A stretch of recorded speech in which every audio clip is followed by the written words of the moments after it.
She agreed to a blind date to avoid spending Christmas alone, unaware he was a mafia boss. The silence in the apartment was heavy, the kind that pressed against the eardrums and made the hum of the refrigerator sound like a jet engine. Emma Brooks sat on her beige sofa, knees pulled up to her chest, staring at the small, pathetic Christmas tree perched on the corner of her television stand. It was barely 2 feet tall, a synthetic pine she had bought at a pharmacy on clearance 3 years ago. It had exactly 12 ornaments, and half of them were sliding off the plastic needles. She was in her late 20s, an age where the world expected her to have things figured out, or at least to have someone to figure things out with. But here she was in Riverton, a city that felt colder and grayer with every passing winter, preparing to spend Christmas Eve entirely alone. Her family had decided to stay in Florida this year, citing travel costs and her mother's arthritis, and her relationship of 2 years had ended abruptly in October.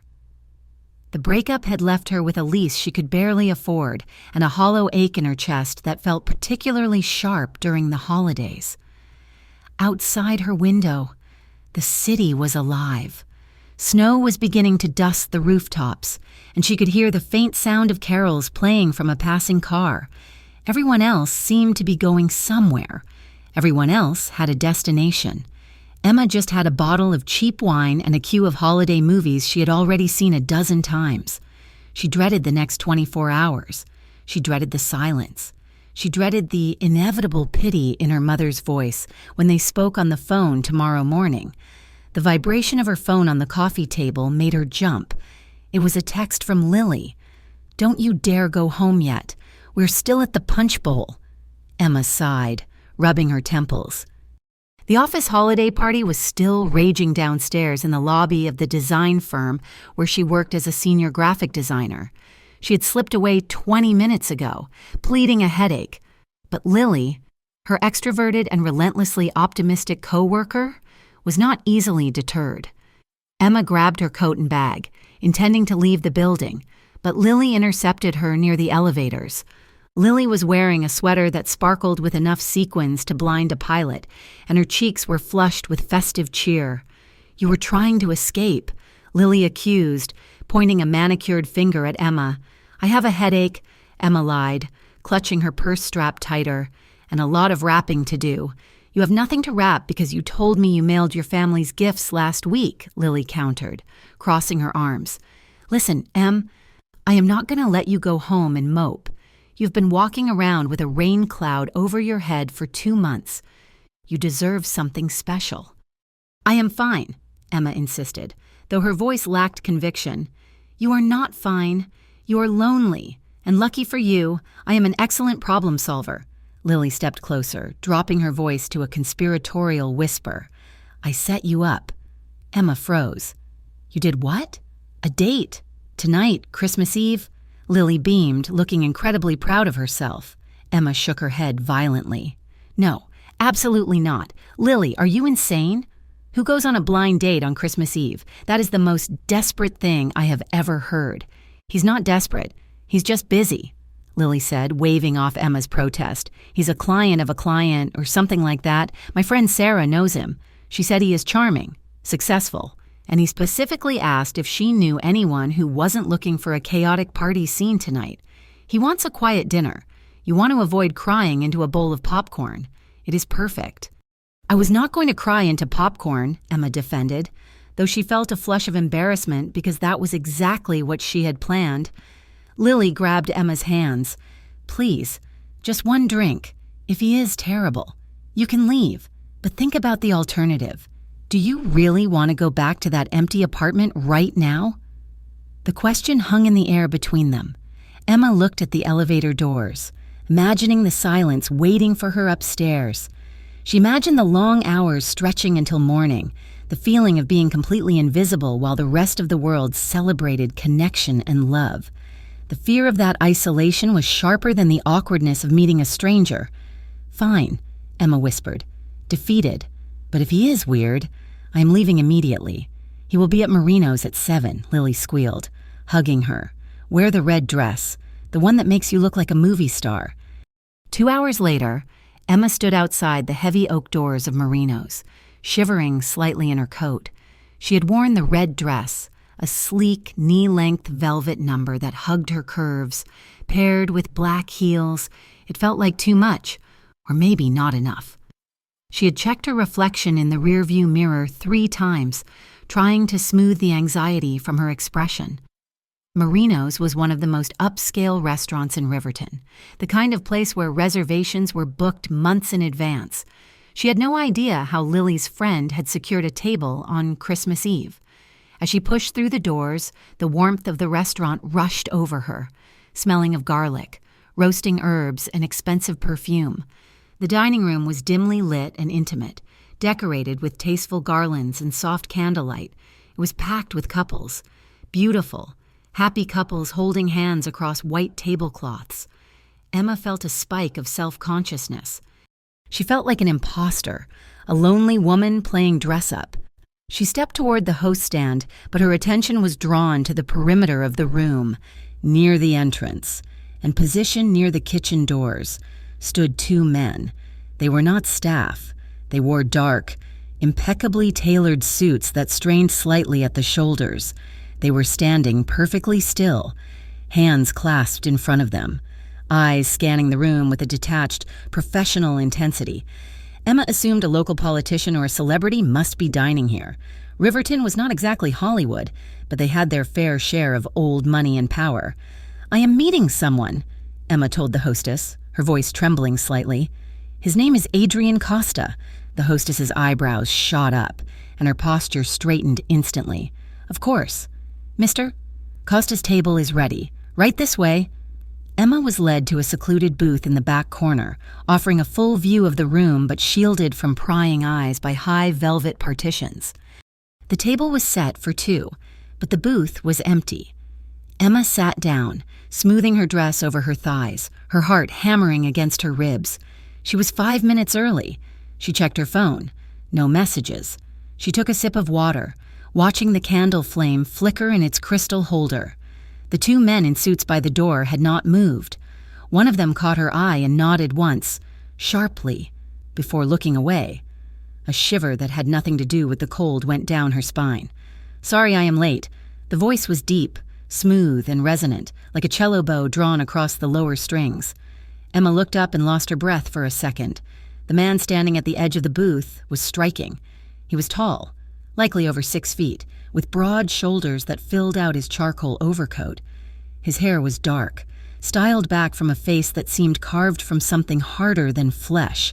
High cheekbones, a strong jaw, and eyes that were the color of dark espresso. He exuded a quiet, terrifying confidence. He did not look like a man who needed a blind date. He looked like a man who owned the building.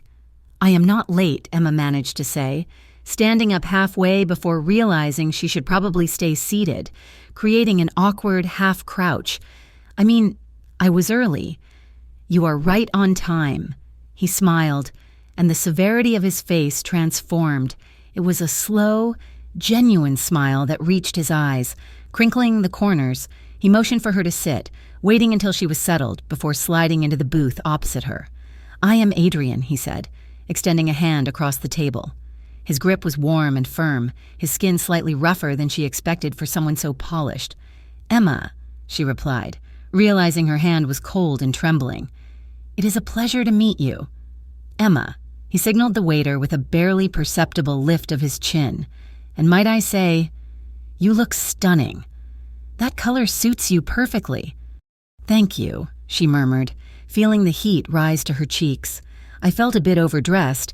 Everyone else seems so put together." "You are the only person in this room worth looking at," he said. The compliment was delivered with such direct, matter-of-fact sincerity that Emma felt seen rather than judged. It was not a line. It sounded like an observation. The waiter appeared instantly, pouring wine and reciting specials with a nervous energy that suggested he desperately wanted to impress table 4. Adrian ordered for them both after asking her preferences with polite attentiveness, choosing a complex red wine and suggesting the sea bass. As the dinner progressed, Emma found her anxiety unspooling. Adrian Costa was an enigma. He was intensely focused on her, listening to every word she said with a stillness that was unnerving yet flattering. He did not check his phone. He did not glance around the room. His dark eyes remained fixed on her face as if she were the only puzzle he cared to solve. "So, Lily tells me you are in graphic design," Adrian said, breaking a piece of bread. "Yes," Emma said, relaxing against the plush velvet of the booth.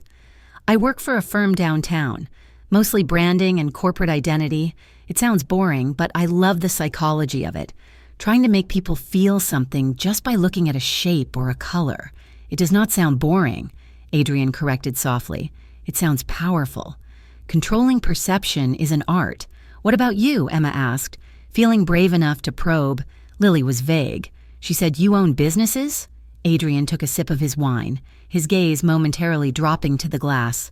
"A group of businesses, logistics, shipping, some real estate holdings. My family has been in Riverton for a long time. We have our hands in a little bit of everything." "It sounds impressive," Emma said, "and busy." "It can be," he admitted, his eyes meeting hers again. "It consumes a lot of my life. That is why I am here. Actually, I realized 2 days ago that I had not spoken to anyone outside of my payroll in 3 weeks. I wanted to remember what a normal conversation felt like. Is this normal?" Emma laughed, a breathy sound. "A blind date at the fanciest restaurant in town?" Adrian smirked, leaning forward, resting his forearms on the table. "With you? It feels better than normal." The atmosphere at the table shifted, thickening with a soft, romantic tension. Emma felt a pull toward him, a magnetic gravity that was dangerous and thrilling. She found herself opening up about things she usually kept guarded. She told him about her childhood Christmases, about the specific scent of cinnamon and pine that reminded her of her grandmother. She confessed how she secretly hated the holidays now because they made her feel small and invisible in a world that demanded joy. "I know that feeling," Adrian said quietly. His voice had dropped an octave, intimate and rough. "Being in a room full of people and feeling like a ghost, like no one actually sees you, just what you can do for them." Emma looked at him, surprised by the vulnerability in his expression. For a man who looked like he could command an army, he looked incredibly lonely in that moment. When the waiter brought the bread basket, Adrian reached for it at the same time Emma did. His fingers brushed against the back of her hand. The contact was electric, sending a warm rush straight to her chest. She pulled her hand back slightly, startled by the intensity of the sensation. Adrian did not pull away. He let his fingers linger near hers on the white tablecloth for a second longer than necessary. His gaze dropped to her mouth, then back up to her eyes, dark and searching. Emma struggled to maintain eye contact without blushing furiously. Her heart was beating a frantic rhythm against her ribs. After they finished their espressos, Adrian checked his watch, a heavy, expensive piece of steel and glass. "Do you have to go?" Emma asked, surprised by how much she did not want the night to end. "No," Adrian said, signaling for the check. "But I thought we might take a walk. The Christmas market is just 2 blocks over. Unless you are cold?" "I would love that," Emma said quickly. They left the restaurant, and Emma noticed the 2 men in suits move as they moved. They did not follow immediately, but she saw them step out of the shadows near the entrance as Adrian held the door for her. "Is everything okay?" she asked, glancing back. Adrian placed a hand on the small of her back, guiding her out into the crisp night air. "Fine, just ensuring we have some privacy." The statement was vague, but Emma forgot about it the moment the cold wind hit her face. Snow was falling in earnest now, large, fluffy flakes that caught the light of the street lamps. The city looked magical, covered in a fresh coat of white. They walked toward the market, the sound of the city muffled by the snow. Adrian adjusted his stride to match hers. He stayed on the street side of the sidewalk, his body acting as a shield against the wind and the traffic. Their shoulders brushed with every step, the contact sending fresh waves of warmth through her coat. The Christmas market was a kaleidoscope of string lights, wooden stalls, and the smell of roasted chestnuts. They wandered through the aisles, laughing at the terrible knitted sweaters on display and buying cups of rich, dark hot chocolate. Adrian seemed to shed layers of his seriousness here. He made a dry, sarcastic comment about a reindeer decoration that made Emma laugh so hard she almost spilled her drink. For the first time in months, Emma did not feel invisible. She felt vibrant. She felt alive. She felt the heavy weight of her loneliness dissolving under the heat of Adrian's attention. "Let's go down here," Adrian suggested, steering them away from the main crowd toward a quieter side street lined with closed storefronts. The noise of the market faded behind them. The street was lined with trees wrapped in twinkling white lights. It was incredibly romantic, like a scene from one of the movies Emma had planned to watch alone. They stopped in front of an antique shop window, the golden light from the display illuminating the falling snow around them. Adrian turned to face her. He took her cup of hot chocolate from her hand and set it on the window ledge, then gently took her gloved hands in his. Emma looked up at him, her breath hitching. He was so tall, blocking out the rest of the world. His face was serious again, but the hardness was gone, replaced by an intensity that made her knees weak. "I am glad you agreed to this." "Emma," he said softly. His thumb brushed over her knuckles through the wool of her gloves. "I am glad too," she whispered. "I was dreading tonight."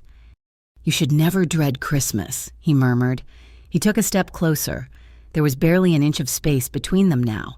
Emma could smell his cologne, sandalwood, leather, and something crisp like winter air. Adrian slowly lifted one hand. He reached out and tucked a loose strand of dark hair behind her ear, his fingers lingering on the sensitive skin of her jaw. His hand was warm against the cold air. Emma leaned into the touch instinctively, her eyes fluttering shut for a moment. When she opened them, he was looking at her lips.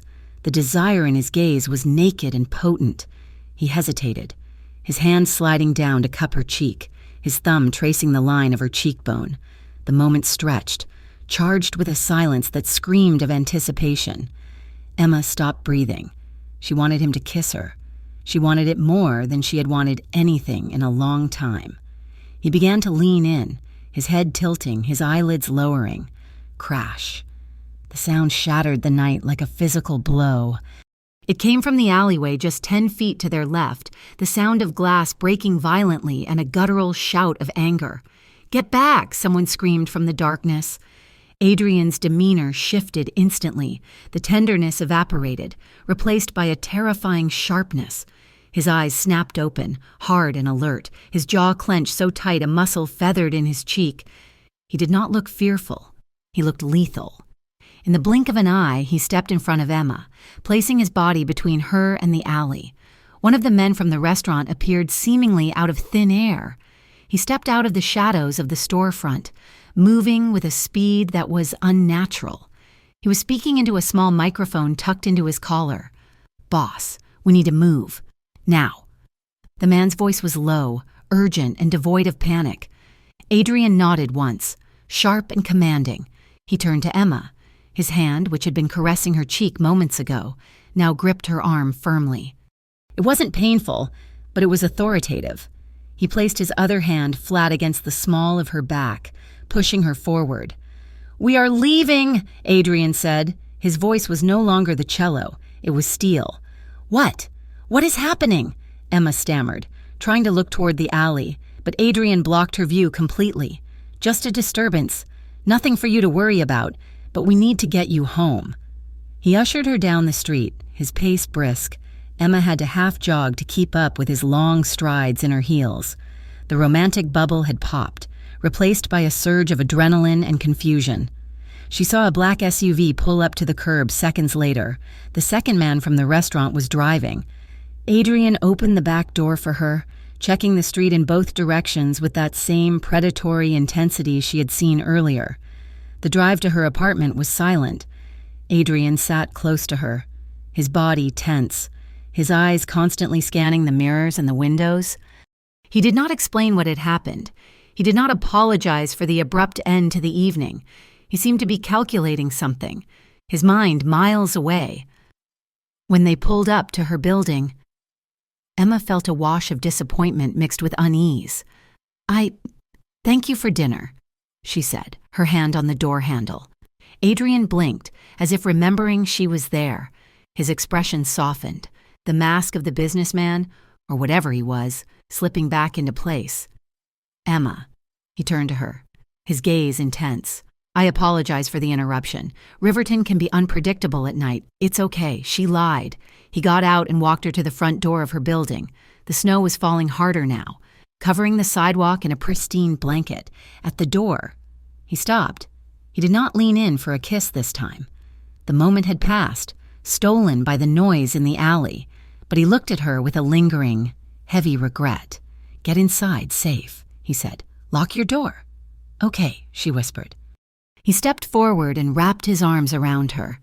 It was a brief hug, but he held her tightly, his hand pressing the back of her head against his chest for a fleeting second. She could feel the heat radiating off him, the solid, unyielding strength of his frame. It felt protective. It felt dangerous. Then he pulled away, turned, and walked back to the waiting SUV without looking back. Emma stood in the doorway, watching the taillights disappear into the snowy night. She touched her cheek where his hand had rested, feeling the phantom warmth. Her heart was racing, torn between the thrill of the connection and a gnawing, unsettled feeling in the pit of her stomach. She had wanted a Christmas distraction, but as she turned her key in the lock, she had the distinct feeling she had stepped into something far more complicated than a blind date. The morning sun filtered through the blinds of Emma Brooks's apartment, casting striped shadows across her duvet. She lay still, staring at the ceiling, her mind a chaotic reel of the previous night. She replayed the scene at the Christmas market over and over again. The way the snow had caught in Adrian's dark hair, the roughness of his thumb against her cheek, and the terrifying speed with which his demeanor had shifted from tenderness to lethal alertness. It was a dissonance she could not quite reconcile. There was the Adrian who had laughed at the ugly sweaters, whose eyes had softened when she spoke about her grandmother. That man made her feel safe, seen, and undeniably desired. Then there was the Adrian who had stood between her and the alleyway, his body a rigid wall of muscle, commanding men who appeared from the shadows like ghosts. That man made her feel unsettled. She rolled over, reaching for her phone on the nightstand. It was Christmas morning, but the usual barrage of Merry Christmas texts from distant relatives was buried under a single notification that made her heart skip a beat. It was from a number she did not have saved, but she knew immediately who it was. "Emma. Thank you for last night. I apologize again for the abrupt ending. I would very much like to make it up to you. Are you free for dinner tonight?" Adrian Emma bit her lip, her thumb hovering over the screen. It was polite, controlled, and direct, just like him. A sensible part of her brain told her to be cautious. Normal dates did not end with security details and emergency extractions from public streets. But another part of her, the part that was tired of the silence in her apartment and the ache of loneliness, remembered the way his hand had felt on the small of her back. She typed a reply before she could talk herself out of it. "I would like that." When Emma arrived at the office the next day, the holiday lull was in full effect. The few employees who were working between Christmas and New Year were moving at half speed, but Lily was vibrating with energy. As soon as Emma sat down at her desk, Lily rolled her chair over, holding a mug of coffee like a microphone. "Tell me everything," Lily demanded. "Do not leave out a single detail." "Was it awful? Did you escape through a bathroom window? Or do I need to buy a hat for the wedding?" Emma laughed, booting up her computer. "It was not awful, it was intense.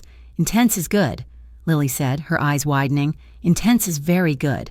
Is he as handsome as Sarah said?" "He is," Emma admitted, feeling a flush rise to her cheeks. "He's incredibly charming. But Lily, it was a little strange. He had security." Lily waved a hand dismissively. "Of course he had security. The man is kind of a big deal." "Emma, what does that mean?" "Exactly?" Emma asked, swiveling her chair to face her friend. "You said he was in business. What kind of business requires bodyguards at a Christmas market?" Lily shrugged, taking a sip of her coffee. "Big money business. Sarah said the Costa family has been prominent in Riverton for 50 years. Old money. They own half the shipping yards, construction firms, real estate. You know, the boring stuff that makes billions. Rich people are paranoid. They probably have kidnapping insurance. Emma nodded slowly, but the explanation felt thin. It did not explain the look in Adrian's eyes when that bottle crashed. That was not the look of a paranoid businessman. It was the look of a soldier.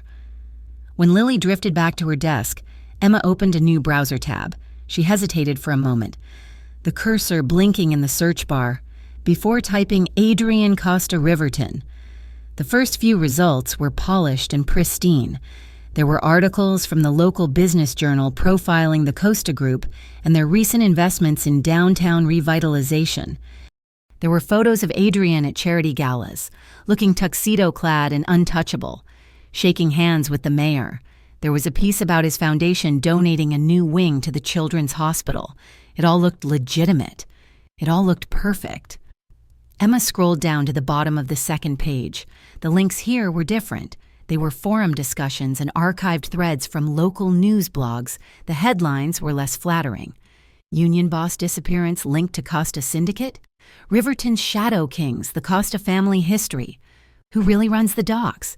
She clicked on a forum link. The comments were a mess of speculation and conspiracy theories, but a few phrases appeared repeatedly. Organized crime, racketeering, the syndicate. One user had posted a grainy photo of a warehouse fire from 5 years ago, claiming it was a message sent by Adrian's father to a rival faction. Emma sat back in her chair, a cold knot forming in her stomach. Rumors were just rumors. The internet was full of people with active imaginations, but she could not shake the image of the men in suits standing by the door at Marino's, watching the room with predatory focus. She closed the tab quickly when her boss walked by, but the words Costa Syndicate burned in her mind for the rest of the day. That evening, Adrian picked the location. It was a stark contrast to the opulence of Marino's. He sent a car for her, a sleek black sedan with tinted windows, and the driver took her to the edge of town, to a small Italian restaurant called Luigi's. From the outside, it looked unassuming, with a faded awning and a simple neon sign inside. However, the air was rich with the smell of simmering tomato sauce and fresh basil. It was cozy, dimly lit, and felt incredibly private. Emma spotted Adrian immediately. He was sitting at a corner table, wearing a black turtleneck and a dark wool coat draped over the back of his chair. He looked less like a corporate titan tonight and more like something out of a classic film, dark, brooding, and undeniably dangerous. As she approached the table, she scanned the room. She saw them. 2 men, different from the ones on Christmas Eve, but wearing the same cut of suit, were seated at the bar near the entrance. They were not eating. They were drinking sparkling water and watching the door. "Emma," Adrian said, standing as she reached the table. He did not offer a handshake this time. Instead, he placed a hand gently on her shoulder and kissed her cheek. His stubble grazed her skin, sending a shiver down her spine. "You look beautiful," he murmured. "Thank you," she said, taking her seat. "This place is cozy. The food is better than Marino's," Adrian promised, sitting across from her. "My grandmother used to cook with the owner's mother. It is the only place in the city where I can get a decent risotto." The waiter arrived with a bottle of wine that Adrian had evidently already selected. He poured 2 glasses without asking, his movements fluid and practiced. "So," Emma began, taking a sip of the rich red wine to steady her nerves, "I did some reading today." Adrian paused, the glass halfway to his mouth. "Did you?" "I was curious," she said, trying to keep her tone light but watching his reaction closely. "You are quite the philanthropist. The hospital wing, the downtown project." He took a sip, his eyes never leaving hers. "I believe in giving back to the city that built us. I also saw some other things," Emma ventured, "less official things." Adrian set his glass down slowly. The silence that settled over the table was heavy. His face remained impassive, but the warmth in his eyes cooled by a few degrees. "The internet is a vast place. Emma," he said, his voice smooth but guarded. "People love to tell stories about families like mine. We have been successful for a long time. Success breeds envy, and envy breeds rumors. Is that all they are?" Emma asked softly. "Rumors? Because I see those men by the door. Adrian, and I saw how you reacted the other night. You do not seem like a man who is just successful. You seem like a man who is waiting for a fight." Adrian looked at the men by the bar, then back to Emma. His expression darkened, a flicker of something weary passing behind his eyes. "I am a man who has a lot of responsibilities," he said carefully. "And in my line of work, protection is a necessity, not a luxury. I have competitors who are not as principled as I am. I ensure that the people around me are safe. That is all you need to know." It was an evasion, a smooth, practiced evasion, but the way he looked at her, with a sudden, raw intensity, made the questions die in her throat. "Are you safe?" she asked instead. "I am safer when I am careful," he said. "And tonight, I just want to be Adrian, not the businessman, not the donor, not the rumors. Just a man having dinner with a woman he cannot stop thinking about." The admission hung in the air, stripping away the tension and replacing it with something far more volatile. Emma felt her breath hitch.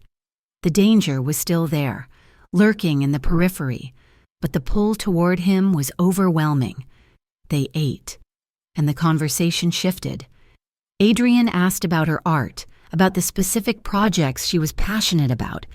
He listened with that same intense focus that made her feel like the only person in the world. They laughed over stories of her college disasters and his strict upbringing. For an hour, the shadows receded. When they finished, Adrian walked her to her car. She had insisted on driving herself to the restaurant this time, needing the option of an escape route, though she had not used it. The parking lot was quiet, the air biting cold, their breath puffed out in white clouds between them. The snow from the previous days had been shoveled into high piles at the edge of the lot, glistening under the street lamps. They stopped beside her sedan. The tension that had been simmering all through dinner spiked, thick and electric. Adrian stepped closer. He did not crowd her, but he invaded her personal space with a confidence that made her heart race. He looked down at her, his hands buried in the pockets of his coat. "I meant what I said inside," he said, his voice low and raspy in the cold air. "About the risotto?" Emma teased weakly, trying to diffuse the charge in the air. "About not being able to stop thinking about you," he corrected. He took one hand out of his pocket and reached for her. His fingers brushed along the line of her jaw, his touch searing even in the freezing temperature. He tilted her chin up gently, forcing her to meet his gaze. "I tried to stay away today, Emma," he confessed, his thumb sweeping over her cheekbone. "I told myself it was a bad idea, that my life is too complicated, but then you texted back." Emma felt her legs tremble. "I am glad I did."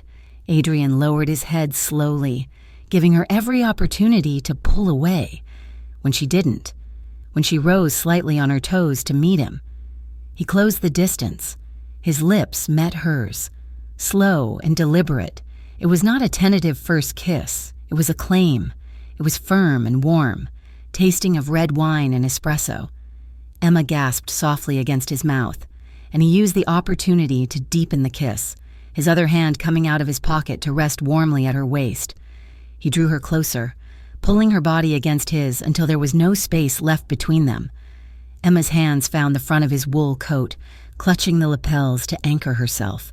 She could feel the firmness of his chest beneath the layers, the solid, unyielding wall of him. His hand at her waist tightened, his fingers splaying possessively over the curve of her hip. The kiss grew more intense, his lips moving against hers with a controlled hunger that made her head spin. She felt his steady heartbeat against her palms, a rhythmic thud that matched the racing of her own. For a moment, the world dissolved. There were no rumors, no bodyguards, no cold wind. There was just the heat of his mouth, the scent of his skin, and the overwhelming realization that she was falling into something deep and terrifyingly fast. Adrian pulled back a fraction of an inch, his forehead resting against hers. He was breathing heavily, his eyes searching her face as if he were trying to memorize every feature. "Emma," he whispered, his voice rough. Before she could respond, the sound of a screeching engine tore through the silence. It was followed instantly by the smash of glass shattering against brick. Adrian moved before Emma could even process the noise. He shoved her behind him, his body shielding hers completely. The romantic haze vanished, replaced by cold, hard instinct. "Stay down," he commanded. Across the street, a dark sedan was speeding away, tires smoking against the asphalt. On the wall of the restaurant, just 10 yards from where they stood, a bottle had smashed, leaving a dark, dripping stain on the stucco. Adrian's men were there in seconds. One of them, a burly man with a scar on his chin, pushed Adrian further back toward the cars, while the other had a weapon drawn, not pointed, but held low and ready, scanning the street. "Clear," the man with the gun barked. "They are gone." Adrian straightened, his chest heaving. He looked at the retreating taillights of the dark car, and Emma saw him curse under his breath. A string of Italian words she did not understand, delivered with venom. She looked at his face and froze. The man who had just kissed her with such tenderness was gone. In his place was a stranger with eyes blazing with a dangerous edge, a cold, calculated fury that was far more terrifying than the shouting had been. Adrian turned to her, the fury instantly masked, though his jaw remained tight. "Get in the car," he ordered, not unkindly, but with zero room for argument. "My car is here. I can—" Emma started, her voice shaking. "You are not driving." He cut her off. "You are coming with me. I am taking you home." He opened the passenger door of her car, realized his mistake, and grabbed her hand, pulling her toward his waiting black sedan instead. One of his men jumped into the driver's seat of Adrian's car, while the other moved toward Emma's car to follow them. Inside the vehicle, the silence was suffocating. Adrian sat close to her, his body rigid. He reached out and placed his hand on her knee. It was a possessive gesture, heavy and firm. "I am sorry," he said, his voice low and steady, though his eyes were still fixed on the road ahead. "That should not have happened. Who was that?" Emma asked, her voice barely a whisper. Were they targeting you?" "It was a mistake." Adrian lied. She knew it was a lie. He knew she knew. Just drunk kids. "But I am not taking chances." He squeezed her knee gently. "You are safe with me. Emma, I promise you, I will never let anything happen to you." Emma looked at his hand on her knee, seeing the white knuckles, the tension in his tendons. She felt a confusing mix of emotions. She felt comforted by his presence, by the undeniable fact that he would tear the world apart to protect her. But she was also rattled to her core. The bottle, the speed of his men, the gun she was almost certain she had seen. This was not normal. This was not safe. When they arrived at her apartment building, Adrian walked her to the door, flanked by one of his guards. He waited until she was inside the lobby, until he heard the lock click. He did not kiss her again. He just nodded, his face grim, and turned back to the night. Upstairs. Emma locked her door and engaged the deadbolt. She walked to her living room and sank onto the couch without turning on the lights. The street lamps outside cast long, distorted shadows across the floor. She lifted her fingers to her lips. They still tingled from the pressure of his mouth. She could still taste him. She closed her eyes, and the feeling of his body against hers came rushing back. The heat, the strength, the overwhelming attraction. But then the sound of the shattering glass played in her mind. The look in his eyes, that blaze of violence. Emma sat alone in the dark, hugging a throw pillow to her chest. She was falling for Adrian Costa. She knew that, but she also knew, with a sinking dread, that the man she was drawn to was entangled in something dark, violent and inescapable. She was standing on the edge of a precipice, and she wasn't sure if she was about to step back or jump. The fluorescent lights of the design firm hummed with a low, persistent buzz that usually drove Emma crazy, but today she barely noticed it. The office was in that strange, suspended state between Christmas and New Year, where deadlines felt imaginary and half the desks were empty. Emma sat at her workstation, staring at a half-finished logo for a local bakery, but her mind was miles away. It was stuck on a snowy street corner, replaying the sensation of a rough hand against her cheek and the sound of shattering glass. "Emma!" Lily's voice cut through the fog. Emma swiveled her chair around just as a delivery courier placed a large, heavy arrangement on the edge of her desk. It was not the standard, generic bouquet of red roses one might expect from a supermarket. It was an architectural masterpiece of winter flora, white amaryllis, eucalyptus, sprigs of holly with bright berries, and velvety white roses, all arranged in a heavy, frosted glass vase. "Oh my God," Lily breathed, leaning over the partition. "Who is that from? Wait, do not tell me. It is the mystery man." Emma felt her face heat up as heads turned. She reached for the small envelope tucked into the greenery. Her hands trembled slightly as she pulled out the card. The handwriting was thick, angular, and decisive. "Thank you for making this Christmas feel different. I usually detest the holiday, but you made the silence bearable. I hope I did not scare you away. I would very much like to see you again."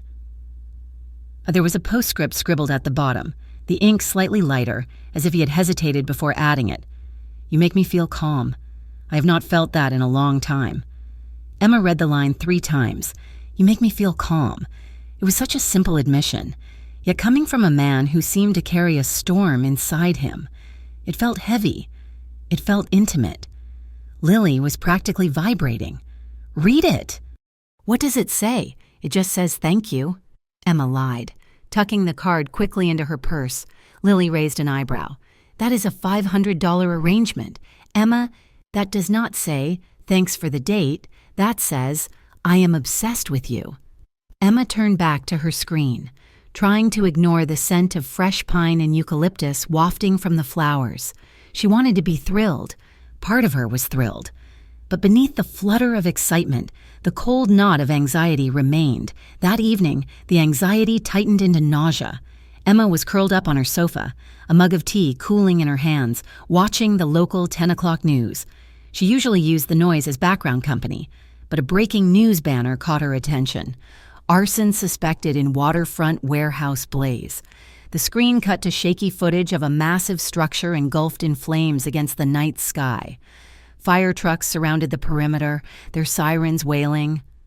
The reporter, bundled in a thick coat, stood in front of the inferno, shouting over the roar of the fire. Authorities are still battling the blaze at the storage facility in the industrial district. The reporter said, "While no injuries have been reported, sources indicate this warehouse was a key distribution point for several local import businesses. Police have not ruled out gang activity, citing recent tensions in the area. There is speculation of possible ties to the Costa family, though no official statement has been released." Emma froze. The tea in her mug rippled as her hand shook. Possible ties to the Costa family? It wasn't a message board rumor anymore. It was on the nightly news. She stared at the flames on the screen, and suddenly, the image of Adrian's face from the other night superimposed itself over the fire. She saw the way his jaw had clenched, the cold, lethal light in his eyes when the bottle had smashed. She remembered his vague answers about his business, his men, his need for protection. He wasn't just a businessman with enemies. He was part of this. The fires, the violence, the men in suits, it was all real. She grabbed her phone. She needed to know. She couldn't keep living in this halfway state of denial and desire. She typed out a text to Adrian, her fingers flying before she could second-guess herself. "We need to talk. Coffee. Tomorrow at noon. The Grind on 5th. She chose the location deliberately. The Grind was the busiest cafe in Riverton. It was loud, public, and well-lit. If she was going to confront a man who might be a mob boss, she was not going to do it in a romantic, dimly lit Italian restaurant. His reply came 2 minutes later. "I will be there." The next day. The cafe was packed with the lunch rush. The air smelled of roasted beans and wet wool. Emma secured a small table near the window and waited, clutching her cup of black coffee like a lifeline. When Adrian walked in, the atmosphere seemed to shift. He wore a camel-colored overcoat over a dark suit, looking impeccably expensive and out of place among the students and freelancers hunched over laptops. He scanned the room, spotted her, and moved through the crowd with a fluid grace that parted people without him ever having to touch them. He sat down opposite her, not taking off his coat. He did not smile. He looked tired. There were shadows under his eyes that she hadn't noticed before, and a tightness around his mouth. "Emma," he said, his voice low. Emma looked at him, trying to find the monster the news report had hinted at. She just saw a man who looked exhausted. "Thank you for meeting me," she said, her voice stiff. "I assume this is not a social call," Adrian said. He glanced at her hands, wrapped white-knuckled around her mug. "You look like you're ready to run." "I saw the news last night," Emma said. She didn't want to dance around it. She wanted the truth. Adrian didn't flinch. "The warehouse, they mentioned your name, your family's name. They often do," Adrian said calmly. "Anything that happens on the waterfront gets pinned to the Costa name. It sells newspapers. Is it true?" Emma asked. She leaned forward, dropping her voice to a harsh whisper. "I am done with the vague answers. Adrian, I am done with the security for VIP's excuse. I need you to tell me the truth. Does the name Costa Syndicate mean anything to you?" The silence that followed was deafening. Despite the clatter of cups and chatter around them, Adrian looked at her for a long time. He seemed to be weighing something, perhaps the cost of a lie against the danger of the truth. Finally, his mask slipped. The polished, controlled businessman dissolved, leaving behind a raw, weary vulnerability that made Emma's heart ache despite her fear. "Yes," he said softly. Emma let out a breath she didn't know she was holding. It felt like a physical blow. "My father built this family's influence on things that were not legal," Adrian said, keeping his voice low and steady. "Gambling, loans, protection, that was the foundation. When he died, I inherited all of it. The real estate, the shipping, the legitimate empire, and the other side, the syndicate." He looked down at his hands, which were clasped on the table. "I have spent the last 5 years trying to legitimize it. Emma, I have moved 80% of our assets into clean investments. I am trying to wash the blood out of the money. But you cannot just walk away from history. There are people, rivals, old associates who do not want things to change. They want the old ways. They want war." "The men I saw," Emma whispered, "they are soldiers," Adrian admitted. "They are there because there is a price on my head. Because Marco Velas, a man who used to work for my father, thinks I am weak for trying to go straight. He is the one burning warehouses. He's the one testing my defenses." Emma sat back, her chest feeling tight, as if a heavy weight had settled on her ribs. Hearing him say it plainly, soldiers, price on my head, war, made it real in a way that was terrifying. "So you are a mob boss," she said, the words tasting like ash. "I am a man trying to survive his inheritance," Adrian corrected, his eyes fierce. "But yes, to the world, to the police. That is what I am." Emma shook her head, tears pricking the corners of her eyes. "I can't do this." Adrian flinched, as if she had slapped him. "I am a graphic designer," Emma said, her voice trembling. "My biggest stress is supposed to be a client who doesn't like the font I chose. I go to work. I come home. I watch movies. I wanted a Christmas date. I wanted something simple. I did not sign up for guns and arson and bodyguards. I know," Adrian said. He leaned forward, his urgency cutting through his composure. "I know you didn't, and I should have walked away the moment I met you. I knew I had no right to bring someone like you into my orbit. Then why did you?" Emma demanded, a tear finally escaping and tracking down her cheek. "Because for 2 hours at dinner, I forgot who I was," Adrian said, his voice cracking with emotion. "Because when I am with you, I do not feel like I am waiting for a bullet. I was selfish. I am sorry." Emma stood up. The chair scraped loudly against the floor, drawing a few glances. She couldn't sit there anymore. She couldn't look at his dark, pleading eyes and feel her resolve crumble. "I need space," she said, clutching her purse. I need to not see you. I can't be part of this world. Adrian, I just can't." "Emma." Adrian started to stand, reaching for her hand. "Please," she said, backing away. "Don't follow me. Just let me go." She turned and walked out of the cafe, stepping into the biting cold of the afternoon. She didn't look back, but she could feel his gaze burning into her back until she turned the corner. That night, Emma's apartment felt more like a fortress than a home. She had checked the window locks 3 times. She had wedged a chair under the handle of the front door, a trick she had seen in movies that felt ridiculous and necessary at the same time. She tried to read a book. She tried to clean the kitchen. But every sound, the settling of the building, the hum of the radiator, made her jump. Adrian's confession replayed in her mind on a loop. I am trying to wash the blood out of the money. He hadn't lied. He hadn't tried to manipulate her. He had told her the ugly, dangerous truth, and oddly, that made her miss him more. She missed the connection they had, the undeniable pull. But logic told her that connection was a death wish. It was just past 11 o'clock when she heard it. Click. It was the sound of the metal cover on her peephole sliding. Emma froze in the middle of her living room. The hallway light outside her apartment was on a timer. It should have been bright coming through the crack under the door. But suddenly, the strip of light was blocked by a shadow. Someone was standing directly in front of her door. The doorknob rattled. It wasn't a polite knock. It was a slow, testing turn of the handle. Emma's heart hammered against her ribs so hard it hurt. She backed away, grabbing her phone from the counter. Her fingers fumbled as she dialed 911. 911, what is your emergency? Someone is at my door, Emma whispered, retreating into her bedroom and locking that door too. Someone is trying to get in. Is the person inside the apartment? Ma'am? No, they are outside. They are trying the handle. Please, hurry. We have a unit in the area. Stay on the line. The rattling stopped.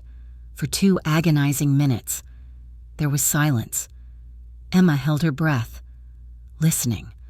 Had they left? Were they picking the lock? By the time the police arrived, 2 uniformed officers who looked bored and tired, the hallway was empty.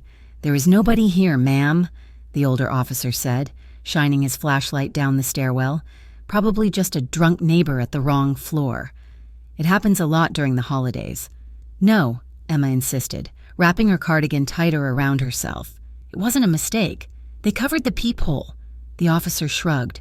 Well, there is no sign of forced entry. Just keep your door locked. Call us if they come back. They turned to leave.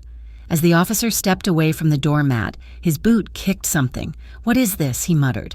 He bent down and picked up a small, folded piece of paper that had been slid halfway under the door.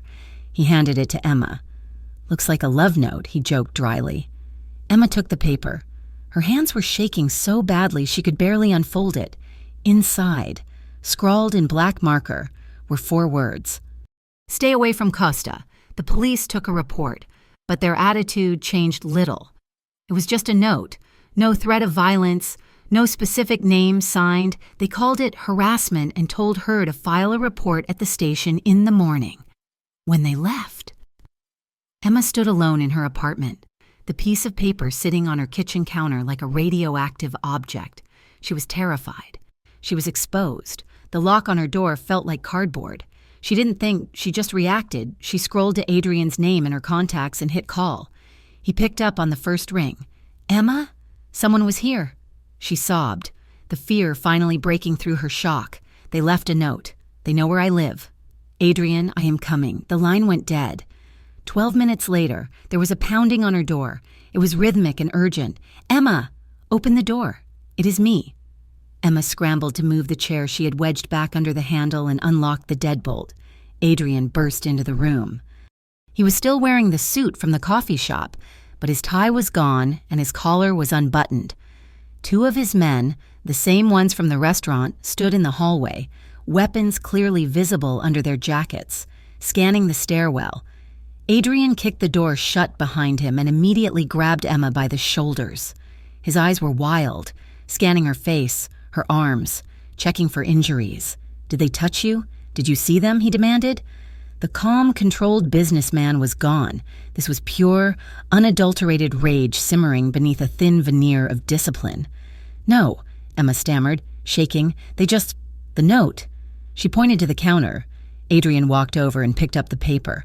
He read the words, and the air in the room seemed to drop 10 degrees. He crushed the paper in his fist, his knuckles turning white. Velas. He growled. He turned back to Emma. You cannot stay here. What? Emma asked. He knows where you live. This was a warning.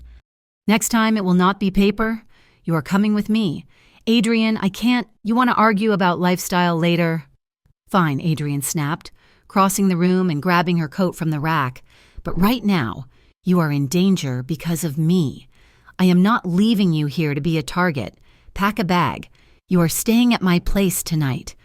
There was no room for debate in his tone, and looking at the flimsy lock on her door, Emma didn't want to debate. She wanted to be safe, and the safest place in the world right now felt like it was standing right in front of her. She packed a bag in 3 minutes, throwing in pajamas and a change of clothes. Adrian stood by the door, his body blocking the entrance, his hand resting near his hip. They took the stairs, flanked by the guards. Adrian's black SUV was idling at the curb. They sped through the city streets, ignoring red lights, the silence in the car thick with tension. When they arrived at his building, it was a fortress of glass and steel in the city center. They drove into a private underground garage.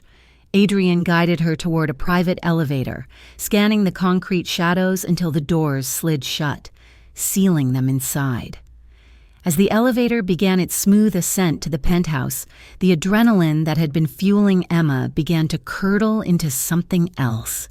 She looked at Adrian. He was staring at the floor indicator numbers, his jaw clenched so hard she thought his teeth might crack. He looked tormented.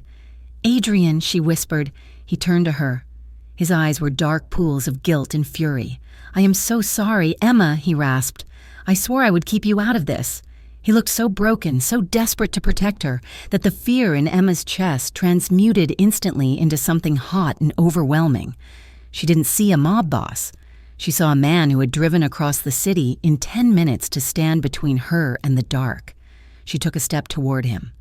He didn't hesitate. He closed the distance, burying his face in her neck, letting out a ragged, shuddering breath. "I thought I lost you," he murmured against her skin. Emma clutched the lapels of his coat, burying her face against his chest. She could smell the cold air clinging to him, mixed with his sandalwood cologne and the sharp scent of fear. "I was so scared," she admitted, her voice muffled by his coat. Adrian pulled back just enough to look at her. His gaze dropped to her lips, and the restraint he had been holding onto snapped. He pressed her gently back against the paneled wall of the elevator. His hands came up to frame her face, his thumbs stroking her cheekbones frantically. "Let me take care of you," he whispered. Then he kissed her. It wasn't like the kiss in the parking lot. This was desperate. It was a collision of fear and relief. Emma opened to him instantly, her hands tangling in the hair at the nape of his neck, pulling him closer. Adrian groaned low in his throat.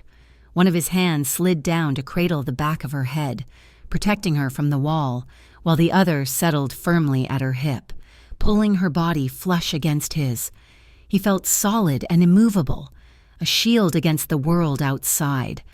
Emma melted into him, the terror of the last few hours washed away, replaced by a fierce, burning need to feel alive, to feel him. She felt the cold metal of his belt buckle against her stomach, the heat of his hands through her thin sweater. The elevator dinged softly, announcing their arrival at the penthouse, but neither of them moved. They stayed locked together, breathing each other's air, caught in the eye of the storm. For a moment, there was no syndicate, no notes, no police, just the desperate, undeniable fact that they belonged together, even if it was dangerous, especially because it was dangerous. Adrian pulled back slowly, his forehead resting against hers, his breathing ragged. "Come inside," he whispered, his voice hoarse. "You are safe now." Emma nodded, breathless, and let him lead her out of the elevator and into his world. The elevator doors slid open with a soft, pneumatic hush, revealing a space that felt less like a home and more like a fortress of solitude suspended in the night sky. Adrian's penthouse was vast, a sprawling expanse of dark, polished wood, slate-gray stone, and walls of glass that offered an uninterrupted, panoramic view of Riverton. The city below was a grid of glittering gold and white lights, beautiful and distant. But inside, the air was cool and still. Emma stepped out, her boots clicking softly on the marble entryway. She wrapped her arms around herself, not because of the temperature, but because the sheer scale of the place was intimidating. It was immaculate. There were no piles of mail on the counter, no shoes kicked off by the door, no stray coffee mugs. It was a space designed for control, curated to perfection, and utterly devoid of the messy warmth that usually signaled a human life. "It is impressive," Emma said, her voice sounding small in the open-concept living area. "It is quiet," Adrian corrected. He walked past her, shedding his coat and tossing it onto a leather bench with a weary familiarity. "That is the only thing I care about." He moved into the kitchen, a sleek corridor of black granite and stainless steel, and began filling a kettle. Emma wandered further into the living room. The furniture was low and modern, upholstered in dark charcoal fabrics that looked expensive and uncomfortable. But as she turned the corner near the floor-to-ceiling window, she stopped. There, tucked awkwardly in the corner, was a Christmas tree. It was a modest thing, perhaps 6 feet tall, adorned with tasteful silver and blue ornaments that matched the room's color palette perfectly. It was beautiful, but it felt strangely sterile, like a display in a department store window. There were no gifts underneath it, no stray pine needles on the floor. "You have a tree," Emma said, surprised. Adrian looked over his shoulder, leaning against the kitchen island as the water heated. "My assistant insisted," he said, a note of embarrassment coloring his tone. She said it was depressing to have a penthouse without one. She had a service set it up 2 weeks ago. I have not touched it since. Emma walked over to the tree and reached out, touching a cool glass ornament. It spun slowly on its hook. It made sense, she thought. A decoration installed by a service for a man who didn't have the time or the heart to celebrate. It broke her heart a little. "I can make you some tea," Adrian offered, breaking the silence. "Or something stronger?" "Tea is fine," Emma said, turning back to him. He nodded and disappeared down a hallway. A moment later, he returned holding a folded piece of black fabric. "You can sleep in the guest room," he said, handing her the cloth. "It is clean, the bathroom is en suite. There are fresh towels in the cabinet. This is, well, it is one of my t-shirts. I assumed you did not pack pajamas in 3 minutes. Thank you," Emma said, taking the shirt. The fabric was soft, high-quality cotton, and even holding it this far from her face, she could smell the faint, woodsy scent of his cologne clinging to the fibers. "I will be in the kitchen," Adrian said, turning back to the kettle. "Take your time." Emma retreated to the guest room. It was as hotel-like as the rest of the apartment, with crisp white linens and abstract art on the walls. The bathroom was spa-like, smelling of eucalyptus and stone. She stripped off her work clothes, which felt stiff and heavy after the chaos of the evening, and washed her face with warm water. As she dried her skin, she caught her reflection in the large, backlit mirror. Her eyes were wide, the pupils blown slightly. Her cheeks were flushed a deep rose color, a stark contrast to her pale skin. She looked like someone who had just run a marathon. She pulled Adrian's t-shirt over her head. It was huge on her, the hem hitting mid-thigh, the sleeves hanging past her elbows. She breathed in, and the scent of sandalwood and leather filled her senses. It was intoxicating. She gripped the edge of the granite vanity, staring at herself. "You are in a mafia boss's house," she whispered to her reflection. "You are wearing his clothes. You are hiding from his enemies." It should have terrified her. The rational part of her brain, the part that paid taxes and obeyed traffic laws, was screaming that this was insanity. But the reflection in the mirror didn't look terrified. She looked alive. She looked like a woman who had finally woken up after years of sleepwalking. Her heart was racing, yes, but it wasn't just fear. It was the thrill of proximity to him. When she walked back out to the living room, the lights had been dimmed. The only illumination came from the city glow outside and a small lamp near the sofa. Adrian was sitting on one end of the massive leather couch, 2 mugs steaming on the coffee table in front of him. He had abandoned his suit jacket and tie, and his dress shirt was unbuttoned at the collar, the sleeves rolled up to reveal strong forearms marked with the faint ink of tattoos she couldn't quite make out.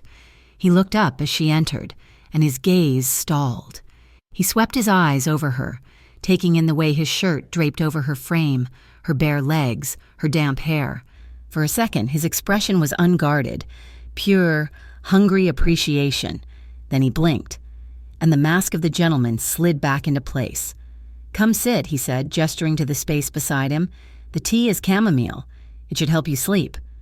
Emma sat down, pulling her knees up to her chest and tucking the hem of the shirt around her legs. She reached for the mug, wrapping her cold hands around the hot ceramic. Adrian reached behind him and grabbed a throw blanket, a soft cashmere thing in charcoal gray.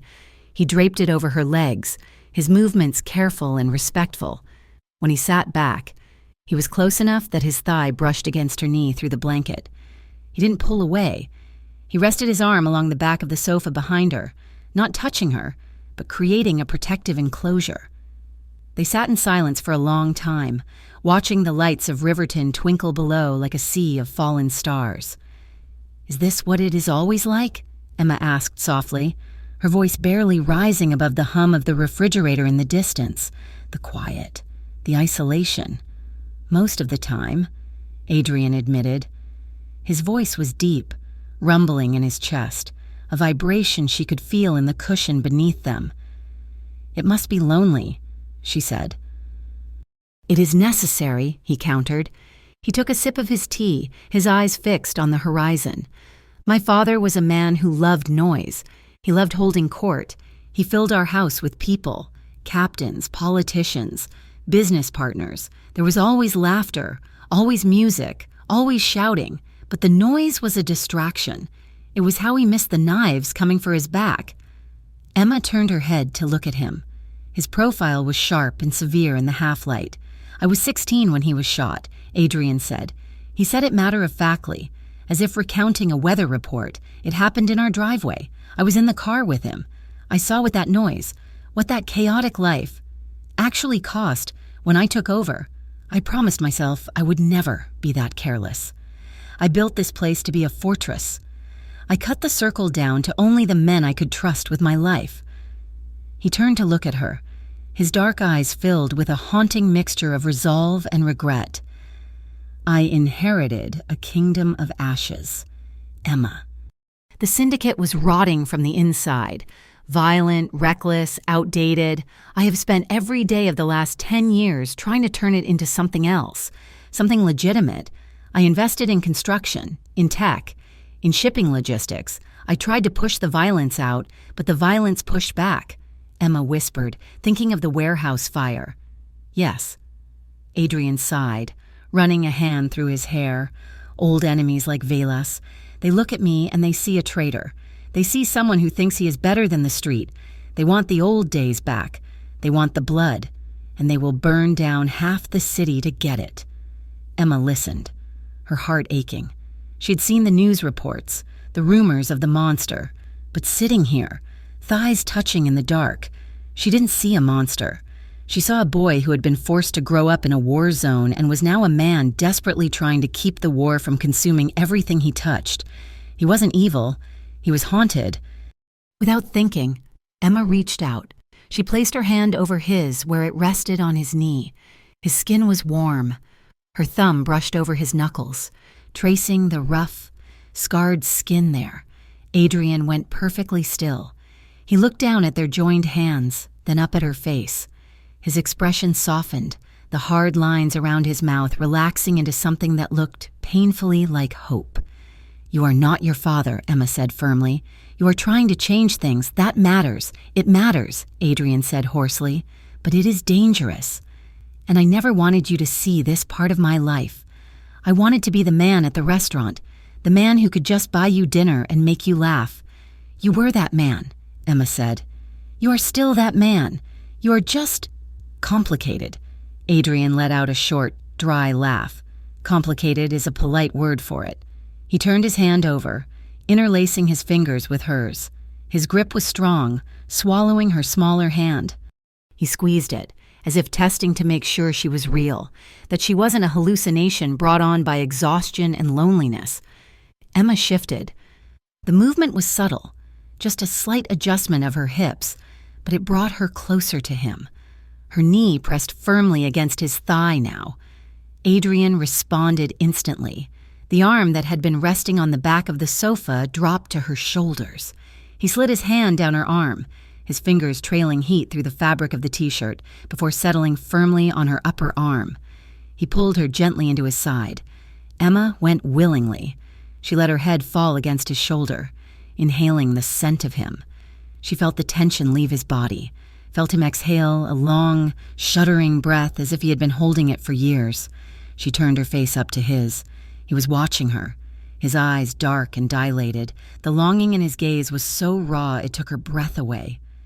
It was a look of disbelief, as if he couldn't understand why she was still there, why she hadn't run screaming into the night. "Emma," he breathed. He leaned down.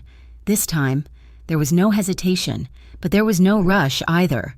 It was a slow, gravitational pull.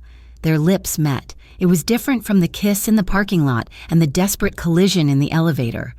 This was slow. It was searching. It was a question asked in the silence of the room. Is this real? Can we have this? Emma's lips parted, inviting him in. Adrian tasted of chamomile and desire. He kissed her with a deep, aching tenderness that made her toes curl into the cushions. It was the kind of kiss that promised everything: protection, devotion, passion. Emma shifted again, turning her body fully toward him. She brought her free hand up to his neck, her fingers tangling in the short hair at the nape. The sensation of the soft bristles against her fingertips sent a jolt of electricity through her. Adrian made a low sound in his throat, a growl of approval. His hand moved from her arm to the small of her back. He applied a steady, firm pressure, urging her closer. "Come here," he murmured against her mouth. He guided her until she was partially in his lap. Her legs draped over his thighs. The shift in position changed everything. Suddenly, she could feel the hard wall of his chest pressed against her breasts, the heat of his body radiating through the thin layers of cotton. The kiss deepened, losing its tentative quality. It became hungry. Adrian's mouth moved over hers with a masterful rhythm, his tongue sweeping against hers, tasting, claiming. Emma felt her breathing grow shallow, her lungs struggling to catch air between the onslaught of sensation. She pressed herself closer, needing to eliminate every millimeter of space between them. She looped both arms around his neck, holding on as the world narrowed down to the feeling of his lips and the strength of his arms. Adrian's hand splayed wide against her spine, holding her upright, his fingers digging slightly into the fabric of the shirt. His other hand moved up, tracing the line of her throat, his thumb resting against the frantic pulse point in her neck. He broke the kiss, gasping for air, but he didn't pull away. He buried his face in the curve of her neck, his nose brushing the sensitive skin beneath her ear. Emma threw her head back, exposing more of her throat to him. She felt his hot breath against her skin, sending shivers racing down her spine. He kissed the spot just below her earlobe, a soft, wet, open-mouthed kiss that made her whimper. Then he trailed his lips down her jawline, seeking, worshipping. "Emma," he whispered, his voice ragged and hoarse, vibrating against her skin. "You do not have to stay. I can take the couch. I do not want to scare you." He was giving her an out, even now, with her in his lap and his blood likely boiling. He was putting her comfort first. Emma opened her eyes, staring up at the shadowed ceiling. She curled her fingers into his hair, gripping him tighter. "I am not scared," she whispered back. She felt him freeze against her neck. "I am tired of being afraid." "Adrian," she confessed, her voice trembling with the honesty of it. "I am tired of being lonely. I want to be here. With you." Adrian lifted his head. He looked at her, his eyes blazing with an intensity that might have been terrifying if she didn't feel the same fire burning in her own veins. "Are you sure?" he asked. "Once I start, I am not sure I can stop wanting you. I am sure," she said. He didn't need to be told twice. He captured her mouth again, and this time, there was no holding back. The kiss was fervent, demanding, and utterly consuming. His hands roamed over her back, molding her body to his, exploring the curve of her spine and the softness of her waist. Emma met his passion with her own, her hands clutching at his shoulders, her body arching into his touch. The room grew hot. The silence was broken only by the sound of their ragged breathing and the soft friction of fabric. They moved together in a timeless rhythm, the emotional dam breaking, releasing weeks of loneliness and fear into a torrent of affection. For a long, suspended moment, they were just a man and a woman finding solace in the dark. But as Adrian's hand slid up her thigh, his thumb grazing the bare skin above her knee, he suddenly went rigid. He pulled back, tearing his mouth from hers with a visible effort. His chest was heaving, his forehead damp. He rested his forehead against hers, closing his eyes tight. "Stop," he breathed, more to himself than to her. "We have to stop." Emma blinked, dazed, her lips swollen and tingling. "Why?" "Because," Adrian gasped, reaching up to cup her face with trembling hands. "Because you are terrified, and you are running on adrenaline, and I am not going to be the mistake you regret in the morning. I wouldn't—" Emma started. "You might," he said gently. He opened his eyes, looking at her with a depth of tenderness that made her chest ache. Us. It matters too much to me. I do not want our first night to be blurred by fear. I want you to choose me when the sun is up and the danger feels far away. Not just because I am the only person here." Emma looked at him, realizing he was right. She was high on fear and relief, and he was respecting her enough to protect her from herself. "Okay," she whispered, leaning forward to kiss his cheek. "Okay." He held her for a moment longer, just holding her, before helping her slide off his lap. "Go to bed, Emma," he said softly, smoothing her hair. "Lock the door if it makes you feel safer. I will be right out here." Emma stood on shaky legs. She looked at him one last time, disheveled, breathless, and devastatingly beautiful in the dim light, before turning and walking to the guest room. She crawled into the large, cold bed, pulling the duvet up to her chin. Her body was humming, her skin sensitive and alive. She felt frustrated. Yes, but mostly she felt cherished. She lay in the dark, listening to the silence of the penthouse. The door to her room was slightly ajar, casting a sliver of light across the carpet. 10 minutes later, she was just drifting into a restless sleep when she heard a voice. It was Adrian. He was in the living room, or perhaps his office down the hall. Emma strained to listen. The voice was low, but it wasn't the warm, hoarse whisper that had just unraveled her on the couch. It was cold. It was precise. It was devoid of humanity. "I want the footage from the street," Adrian was saying. "Yes, every angle." A pause. "No, do not bring him to me yet. Find out who paid him to deliver the note. Squeeze him until he talks. I do not care what you have to use." Another pause. The silence was heavy. "And tell Marco," Adrian continued, his voice dropping to a glacial, terrifying pitch, "that if he comes near her building again, I will burn his entire operation to the ground with him inside it. Is that clear?" Emma pulled the duvet tighter, a shiver running through her that had nothing to do with the cold. In the other room was the man who had held her with shaking hands, who had stopped because he respected her too much to take advantage of her fear. But on the phone was the head of the Costa Syndicate, ordering torture and promising death. As she closed her eyes, Emma realized with a sinking feeling that she couldn't have one without the other. If she wanted Adrian, she had to accept the ghost in the machine, and as she drifted into sleep, the echo of his cold, precise order followed her into her dreams. The smell of coffee was the first thing to penetrate Emma's consciousness, rich and dark, pulling her out of a deep, dreamless sleep. She blinked her eyes open, disoriented for a moment by the high ceilings and the unfamiliar gray light filtering through the sheer curtains. Then the memory of the previous night washed over her.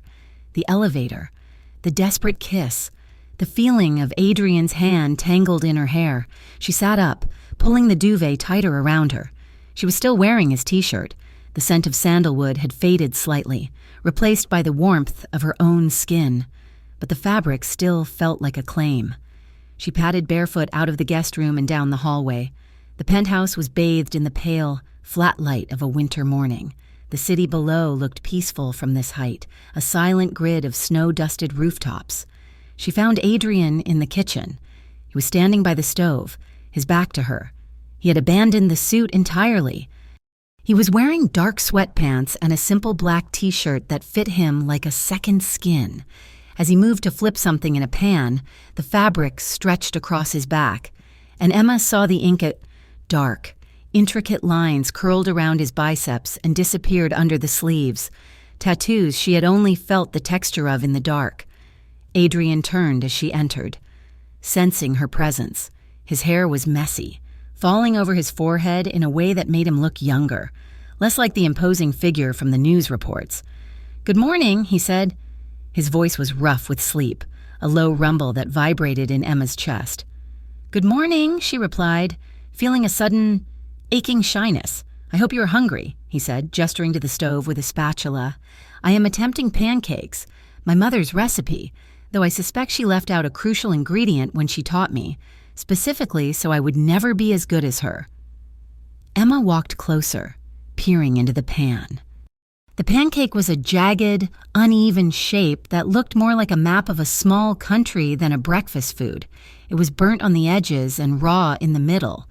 "It looks interesting," Emma teased, leaning her hip against the counter. Adrian scoffed, though his eyes were dancing with amusement. "It is rustic. It is an artisanal, deconstructed pancake." He plated the disaster and handed it to her with a mug of coffee. As he passed the mug, his fingers brushed against hers. It was a deliberate, lingering touch.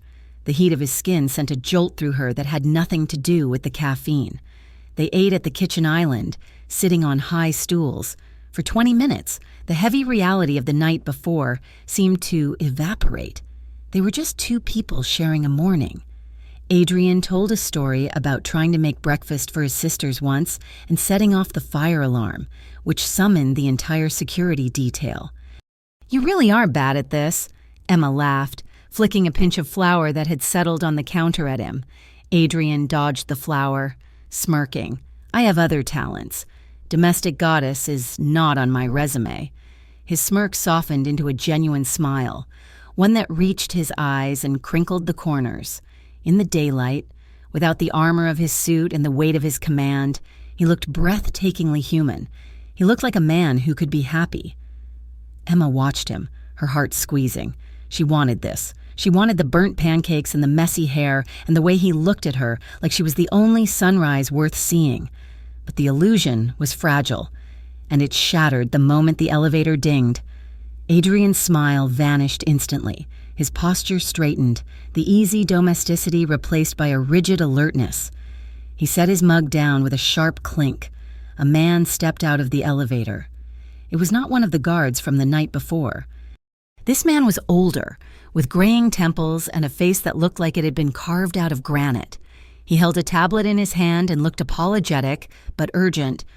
"Boss," the man said, nodding respectfully to Emma before turning to Adrian. "We have an update on the note." Adrian stood up, walking around the island to meet him. "Speak. It is Velas," the man said. "We confirmed it through a contact in the docks. Marco put the word out yesterday. He's squeezing the suppliers, and now he is targeting you directly. He knows about the girl." Emma felt the blood drain from her face. The girl. That was what she was now. A leverage point, a liability. Adrian's jaw tightened. "What is the message? He thinks you have gone soft," the man continued, his voice low. "He thinks the legitimate businesses have made you weak. He wants you to release the shipping routes on the east side back to the old operation.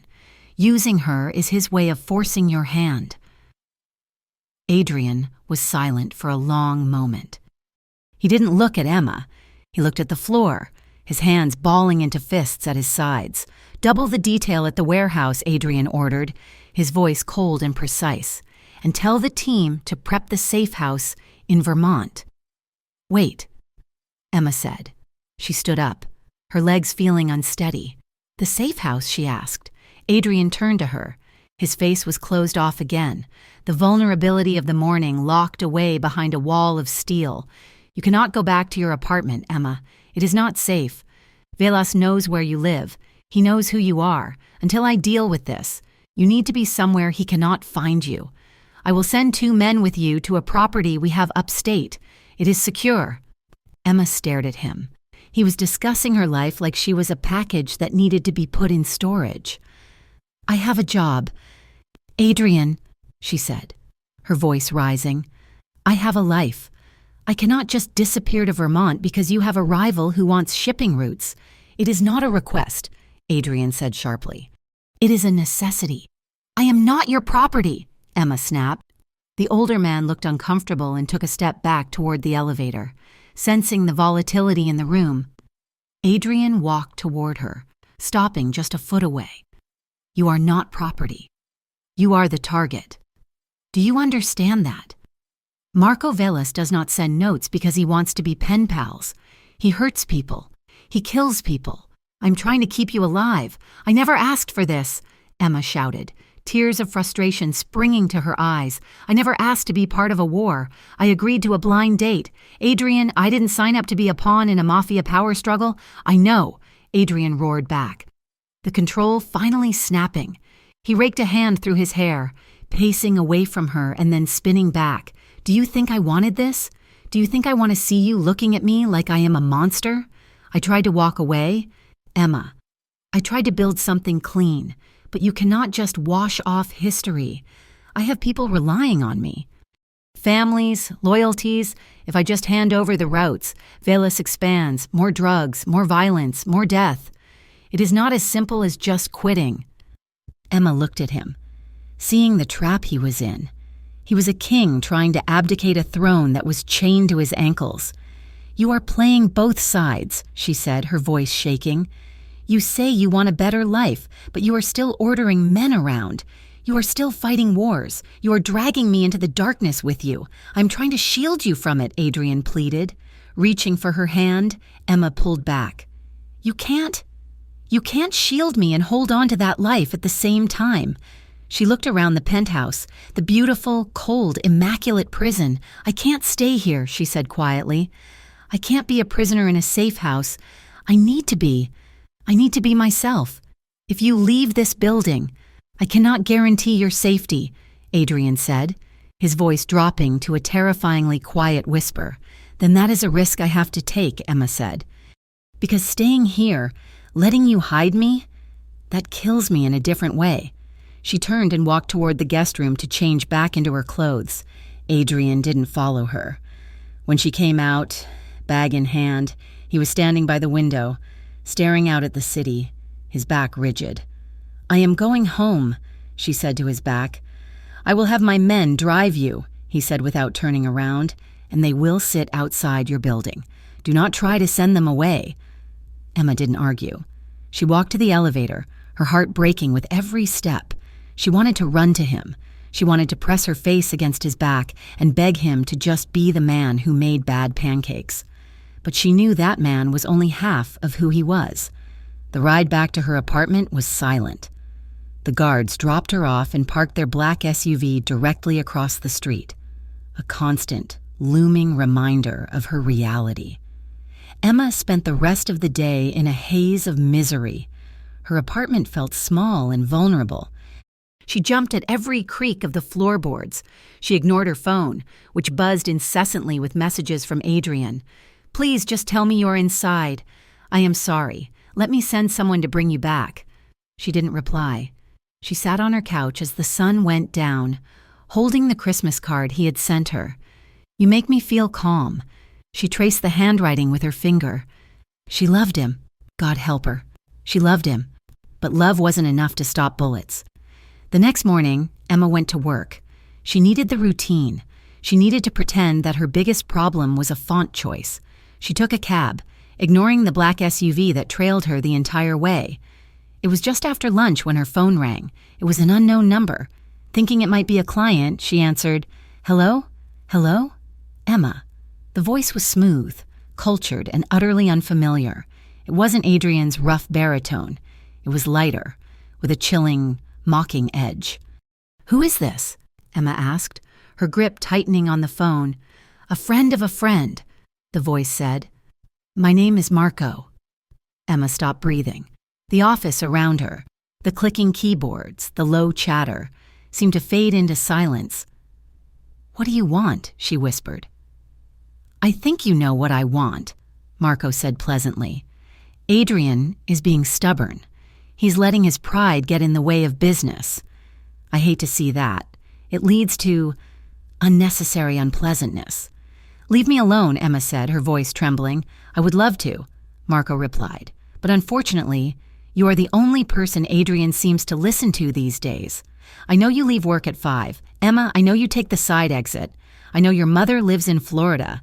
It would be a shame if there were any holiday accidents this year. Roads are so slippery." Emma felt nausea roll in her stomach. He was threatening her mother. "Stop," she begged. "I want to make a deal," Marco said, "and meet me. Talk to me. If you can convince your boyfriend to see reason, this all goes away. No wars, no accidents, just a peaceful Christmas." "Where?" Emma asked, her mind racing. "The Christmas market in the square," Marco said. 4 o'clock. It is very public, very safe. I am not a monster. Emma, I just want to talk, and if I don't come, then I cannot promise that the next call won't be from a hospital." The line went dead. Emma lowered the phone, her hand shaking so hard she almost dropped it. She looked out the window. She could see Adrian's SUV parked down the block. If she told Adrian, he would storm the market. He would bring his soldiers. There would be a shootout in the middle of a crowd of families. People would die. But if she went alone, maybe she could fix this. Maybe she could just talk. It was a public place. Marco wouldn't try anything in front of hundreds of witnesses. She grabbed her coat. She slipped out the side exit of the building, moving quickly through the alley to avoid the main street where Adrian's men were watching the front doors. She walked to the market, her heart hammering a frantic rhythm against her ribs. The city was festive. Snow was falling lightly, and speakers mounted on lampposts were playing Joy to the World. The market was crowded. Families were drinking cider. Children were running between the stalls. Couples were taking selfies. It was a scene of perfect holiday joy, and Emma felt like she was walking through a nightmare. She scanned the crowd, her breath puffing in white clouds. Emma. She turned. Standing near a stall selling wooden ornaments was a man. He was not what she expected. He was not a thug. He was dressed in a tailored camel coat and a cashmere scarf. He was handsome in a sharp, predatory way, with slicked-back dark hair and a smile that didn't reach his eyes. "Marco Velas. You came," he said, stepping closer. "Smart girl." "What do you want from Adrian?" Emma asked, trying to keep her voice steady. Marco chuckled softly. "I want what is mine. Territory. Respect. Things Adrian is throwing away because he wants to play at being a legitimate businessman." He stepped beside her, gripping her elbow. It looked like a gentleman guiding a lady, but his grip was iron hard. "Walk with me," he said. "We can talk here," Emma insisted, digging her heels in. Marco smiled, but his eyes were dead. "We can... But see that man over there? The one in the gray jacket near the pretzels?" Emma looked. A man was watching them. "That is my associate," Marco said, "and he has a very nervous trigger finger. If you cause a scene, he might panic, and there are so many children here." Emma felt sick. She let him guide her. He led her away from the main thoroughfare, toward the edge of the market where the crowds thinned out near the street. "You are going to call Adrian," Marco explained as they walked. "You are going to tell him that you are with me. And you are going to tell him that unless he hands over the deed to the Eastern warehouses tonight, you are going on a very long trip." "I won't do it," Emma said. "You will," Marco said smoothly. Or, he stopped. His head snapped to the right. Emma followed his gaze. Standing near a hot chocolate stand, about 20 feet away, was one of the men from Adrian's security detail, the one she had tried to evade at her office. He hadn't been fooled by the side exit. He had followed her. The guard's hand was already moving inside his jacket. Marco cursed. It happened in a blur. Marco shoved Emma forward. Hard, she stumbled, her boots slipping on the icy pavement. "Take her," Marco shouted. The festive atmosphere shattered. Someone screamed. The crowd erupted into chaos, people scattering as the sight of men reaching for weapons registered. Emma scrambled to regain her balance, but hands grabbed her from behind. Rough hands. "Not Adrian's hands. No," she screamed, thrashing. A black van screeched up to the curb, its side door sliding open. Emma saw Adrian's guard lunging through the crowd, his gun drawn now, shouting into his radio, but he was too far away. He was blocked by a fleeing family. She was lifted off her feet. The smell of exhaust and stale tobacco filled her nose. She kicked, connecting with a shin, but the man holding her didn't even grunt. She was thrown into the back of the van. Her head hit the floor mat with a stunning thud, knocking the breath from her lungs. The door slammed shut, sealing out the Christmas lights, the carols, and the world.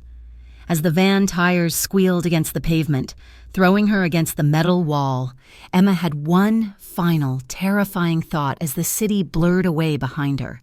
She had tried to stop the war. Instead, she had just become the weapon. The warehouse smelled of rust, brine, and old gasoline. It was a cavernous, hollow space located on the decaying edge of the Riverton docks, where the wind whipped off the water and cut through the cracks in the corrugated metal walls. Outside, the distant lights of the city reflected faintly on the black water, a cruel reminder of the holiday season, continuing without her.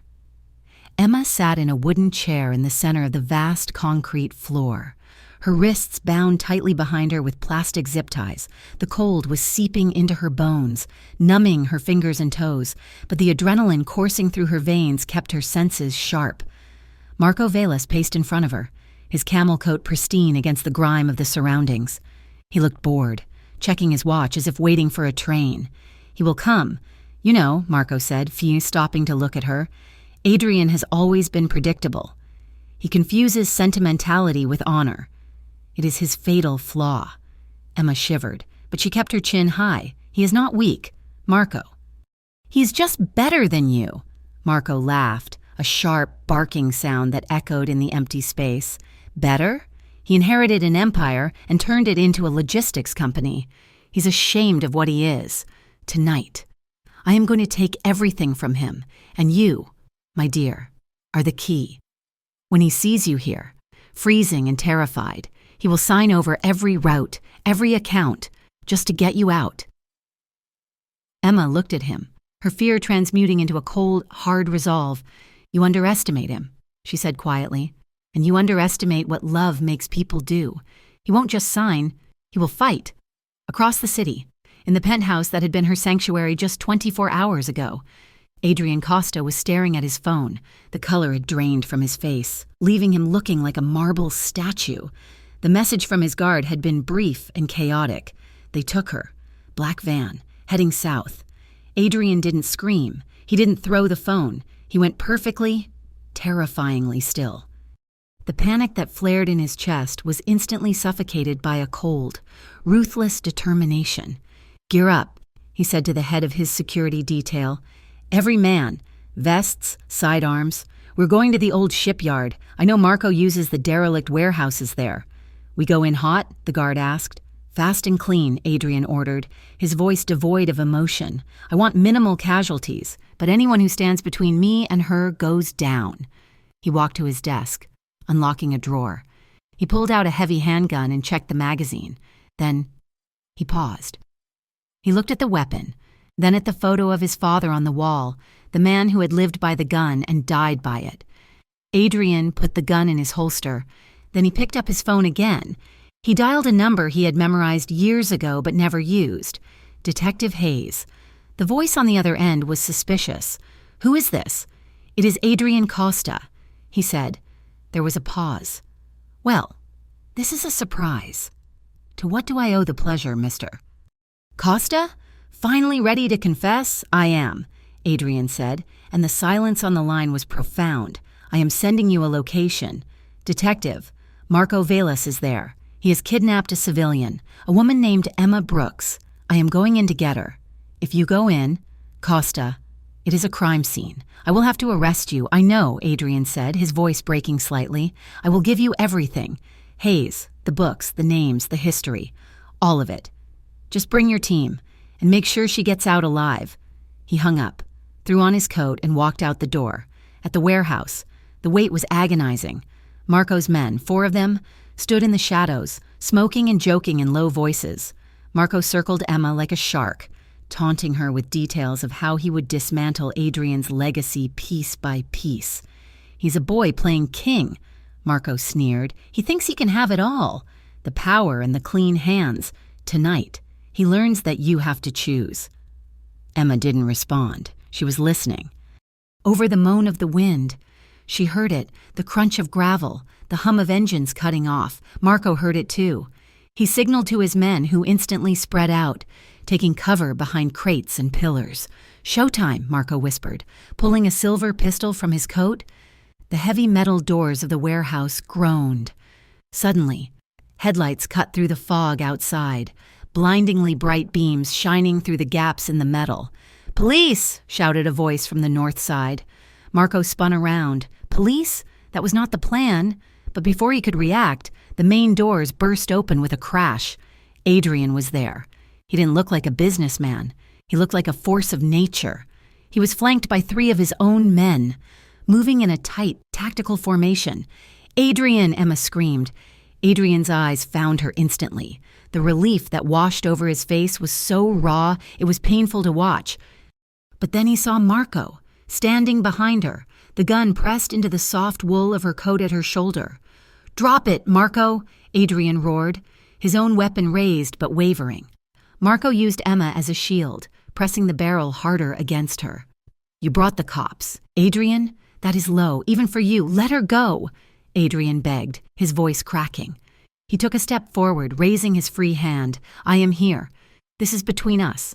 Let her walk out, and you can have whatever you want.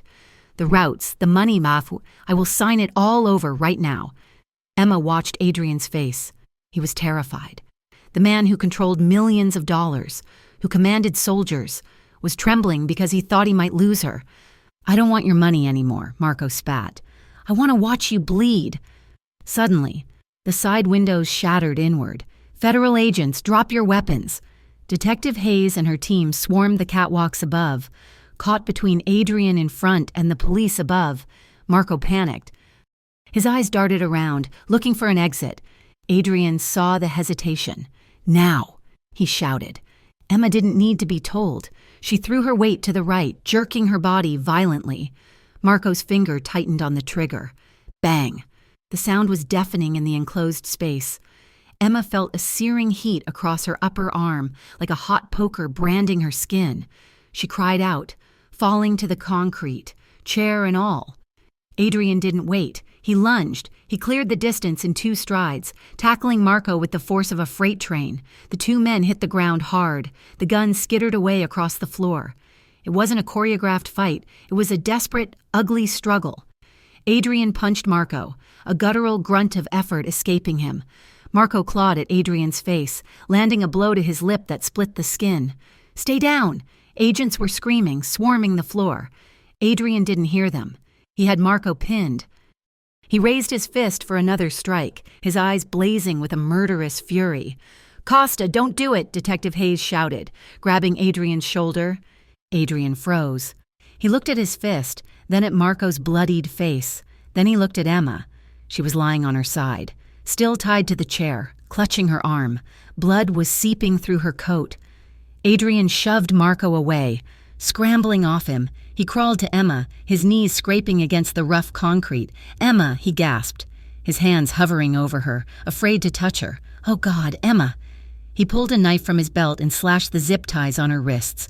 As soon as she was free, she reached for him. "I am okay," she sobbed. "It is just a scratch. I am okay." Paramedics were rushing in now, pushing Adrian aside to check the wound, but Adrian wouldn't leave. He knelt beside her, his hand cupping her cheek, his thumb trembling uncontrollably as he wiped away her tears. Blood from his lip dripped onto his chin, but he didn't seem to notice. "I am so sorry," he choked out. I can't keep asking you to live in this darkness. Emma, I can't do this to you." Emma leaned into his touch, ignoring the stinging in her arm. She grabbed his wrist, holding him there. "I wasn't afraid of the gun." "Adrian," she whispered, her voice fierce. "I was afraid I would never see you again." Adrian closed his eyes, pressing his forehead against hers. A single tear tracked through the grime on his face. Later, the hospital was quiet. The chaos of the warehouse felt a lifetime away. Emma sat on the edge of a bed, her arm bandaged and in a sling. The door opened and Adrian walked in. He had been cleaned up, the blood wiped away, but his lip was swollen and purple. Detective Hayes stood behind him, looking solemn. Adrian walked over to the bed. He didn't sit. He stood like a man facing a firing squad. "I made a deal," he said softly. Emma looked at Hayes. "Mister?" "Costa has provided us with extensive documentation regarding the syndicate's operations," Hayes said formally. "Names, accounts, connections to Marco Velas. It is enough to dismantle the entire network. And?" Emma asked, looking back at Adrian. "And in exchange," Adrian said, his voice steady, "I am pleading guilty to racketeering and conspiracy. I am going to prison. Emma." Emma's heart stopped. "For how long?" "Not as long as he deserves," Hayes muttered, "but with his cooperation, a few years, maybe less with good behavior." Adrian reached out and took Emma's good hand. "It was the only way," he said, "to ensure Marco goes away forever, to ensure you are safe, and to ensure that when I come out, I am actually free. No more double life. No more shadows." Emma stood up. She ignored the pain in her arm and stepped into his space. "You did this for me?" she asked. "I did it for us," Adrian corrected. He wrapped his arms around her. "Careful of her injury. I love you. Emma. I love you more than the power. I love you more than the fear. This is the only way I can prove it." Snow began to fall outside the hospital window. Large, soft flakes drifting against the glass. Emma pressed her face into his chest. She felt his arms wrapped tightly around her, holding her as if she were the only solid thing in a collapsing world. "I will wait," she whispered into his shirt. Adrian let out a breath that sounded like a sob. He tilted her head back and kissed her. It wasn't a desperate kiss, or a hungry one. It was a kiss that tasted of surrender. It tasted of a promise kept. It was deep and aching, sealing a pact between them that no prison walls could break. 1 year later, the street was quiet, lined with brownstones dusted in fresh white powder. On the corner stood a small, warmly lit restaurant named the Riverton Bistro. It was intimate, unpretentious, and bustling with locals. Emma stood on the sidewalk, her breath misting in the cold air. She watched through the large front window. Inside, Adrian was wiping down a table. He was wearing a simple white button-down shirt, sleeves rolled up to his elbows. He looked different. The darkness that had clung to him like a second skin was gone. He looked tired. Yes, it was late, but his shoulders were relaxed. He said something to a family who was putting on their coats, and he smiled. It was a wide, genuine smile. He looked free. The last customers left, the bell above the door chiming. Adrian locked the door and flipped the sign to closed. Emma tapped on the glass. Adrian turned. His face lit up. He unlocked the door immediately, pulling her inside and out of the cold. "You are late," he teased, helping her out of her coat. "Traffic was a nightmare." She laughed. "And I had to stop to get this." She pulled a shiny red star out of her bag. "For the tree?" he asked, looking at the small, slightly lopsided evergreen standing in the corner of the dining room. "For the tree," she confirmed. They spent the next hour decorating. It was nothing like the immaculate, sterile tree in his penthouse. This one was chaotic and colorful, filled with ornaments Emma had collected over the years. Adrian fumbled with the string lights, getting them tangled in his own arms, swearing softly under his breath while Emma laughed until her sides hurt. "You are terrible at this," she teased, flicking a piece of tinsel at him. "I am out of practice," he defended, finally getting the lights to encircle the branches. He plugged them in. The tree lit up, casting a soft, multicolored glow over the empty restaurant. It was imperfect. It was beautiful. Adrian turned to her. The humor faded from his expression, replaced by a deep reverence. He stepped closer, pulling her into his arms. His hands rested at her waist, warm and heavy. Emma placed her palms flat against his chest, feeling the steady, calm rhythm of his heart. "Merry Christmas." "Adrian," she whispered. "Merry Christmas." "Emma," he replied. He kissed her. It was slow and tender, bathed in the gentle light of the tree. There were no guards outside. There were no guns under the counter. There was just the smell of pine and the warmth of his body. The kiss deepened, becoming more passionate. His hand slid up her back, pressing her closer, and Emma relaxed fully against him. She felt safe. Not the safety of a fortress, but the safety of a home. They broke apart slowly, resting their foreheads together. "Come here," Adrian murmured. He led her to the back doorway of the restaurant, opening it to the alleyway where the snow was falling silently. He wrapped his coat around both of them, pulling the wool tight to shield them from the wind. They stood there, huddled together, watching the city sleep. "You know," Adrian said quietly, his voice vibrating against her shoulder, "last Christmas, I was a ghost. I was walking through my own life, waiting for it to end." He tightened his arm around her. "This year, because of a blind date I tried to cancel 3 times, I finally feel alive." Emma smiled, tears pricking her eyes. She rested her head on his shoulder, watching the snow cover the cobblestones. It wasn't going to be easy. He was a felon on parole. She was the woman who loved him. They had a long road ahead. But standing there, wrapped in his warmth, she knew it was real. They chose this life. They chose each other. Adrian turned his head and kissed her temple. The story closed on them standing together in the doorway, embraced against the cold, sharing a quiet, lingering moment as the Christmas lights glowed behind them, and the life they had fought for began for real. Thank you so much for listening to this story. I hope you enjoyed the journey of Emma and Adrian as much as I enjoyed writing it. I would love to know where you are listening from today. Please leave a comment down below sharing your country or city and let me know what you thought of the ending. Did Adrian redeem himself? If you enjoyed this story, please consider subscribing to Mafia Romance Stories for more emotional, thrilling, and romantic tales. Don't forget to like the video and share your thoughts in English in the comments section. See you in the next story.